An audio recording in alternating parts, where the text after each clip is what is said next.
Assalamualaikum warahmatullahi wabarakatuh.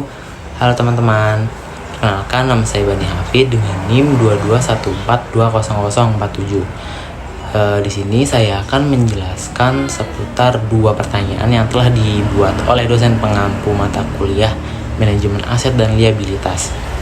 Saya akan menjawab dua pertanyaan tersebut. Nah, pertanyaan yang pertama, jelaskan tujuan dan fungsi dari ALMA atau Aset Liabilitas Manajemen. Nah, di sini tujuan aset liability atau liabilitas manajemen atau yang disebut dengan ALMA yang pertama adalah untuk pertumbuhan bank yang wajar. Yang kedua, pendapatan yang maksimal. Ketiga, menjaga likuiditas dari bank. Yang keempat, membentuk cadangan untuk berjaga-jaga dari hal yang tak terduga. Yang kelima, memelihara dana masyarakat yang sudah dipercayakan kepada bank. Terus yang keenam atau yang terakhir, memenuhi kebutuhan masyarakat dalam pemberi pinjaman. Nah, kemudian apa sih fungsi aset liability atau liabilitas manajemen? Yang pertama, fungsinya sebagai manajemen likuiditas.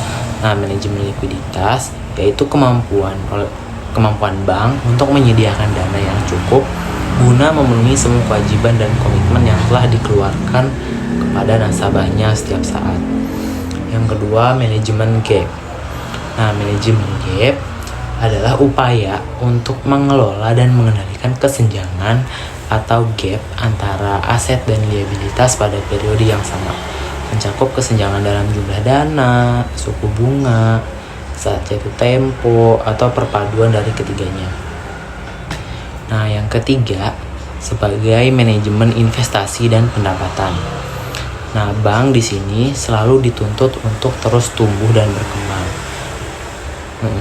berkembang dan mempertahankan tingkat pertumbuhannya melalui profitabilitas yang tinggi melalui penataan komposisi investasi dalam portofolio bank dengan pemilihan kombinasi efek, obligasi, serta instrumen pasar uang. Kemudian yang keempat atau yang terakhir, berfungsi sebagai manajemen valuta asing. Nah, manajemen valuta asing yakni proses mengelola risiko dan peluang yang terkait dengan fluktuasi nilai tukar mata uang asing. Nah, pertanyaan yang kedua yaitu jelaskan aspek utama dari penyusunan kebijakan aset liability management. Nah, di sini aspek utama yang menentukan landasan kebijakan dalam penerapan aset liability management yaitu yang pertama, struktur neraca yang menggambarkan komposisi aktiva dan pasifa. ALMA adalah manajemen struktur neraca bank dengan tujuan untuk memaksimalkan pendapatan, mengendalikan biaya dalam batas-batas risiko tertentu.